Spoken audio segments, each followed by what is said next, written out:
Добрый день. Мы планируем поехать на выборы президента Российской Федерации по приглашению Федерального собрания. Соответственно, приглашение пришло от председателя Совета Федерации Матвиенко Валентины Ивановны и председателя Государственной Думы Володина Вячеслава Викторовича принять участие в качестве иностранных международных наблюдателей в выборах президента Российской Федерации. Наверное, необходимо отметить, что делегация от Народного собрания парламента Республики Абхазия впервые принимает участие в качестве иностранных международных наблюдателей в выборах президента, и в думских выборах мы не принимали участие в качестве наблюдателей. Это весьма отрадный факт, и это имеет большое значение для нас, как для депутатов, и для республики в целом, на мой взгляд. В состав делегации иностранных наблюдателей от Народного собрания парламента Республики Абхазия входят 5 депутатов парламента, все представители профильного комитета, это комитет по международным межпарламентским связям и связям с соотечественниками. Делегацию возглавляет вице-спикер парламента Харазия Саид Геннадьевич. Также в состав делегации входят депутаты Кварча Гиви Анатольевич, Тарбайнал Романович и Логу Астамур Умарович. И ваш покорный слуга, что называется. Делегация будет осуществлять наблюдение за выборами в период с 15 по 20 марта.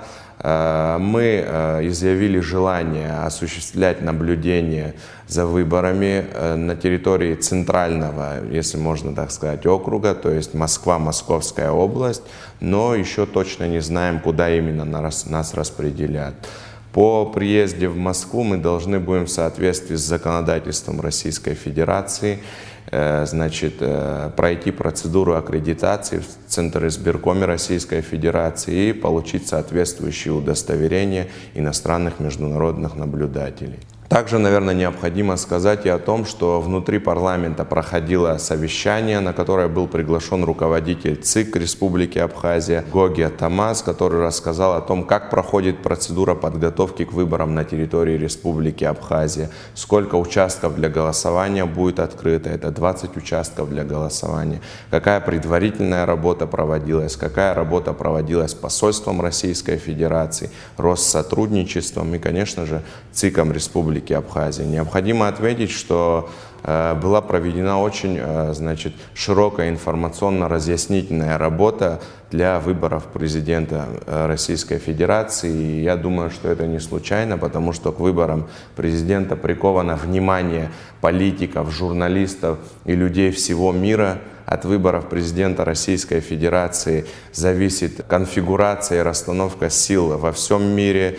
И, конечно, Абхазия в этом смысле не останется в стороне. То есть мы максимально ответственно должны подойти к выборам президента Российской Федерации, потому что рассматривать Абхазию отдельно от мировой конфигурации в сегодняшнем дне уже, к счастью, невозможно. Нужно, наверное, сказать, что наша делегация ознакомилась с законодательством Российской Федерации по выборах президента. Это прежде всего Конституция Российской Федерации, закон о выборах президента Российской Федерации и другие федеральные законы. Кроме того, есть различные международные документы, которые регулируют выборы и полномочия международных иностранных наблюдателей.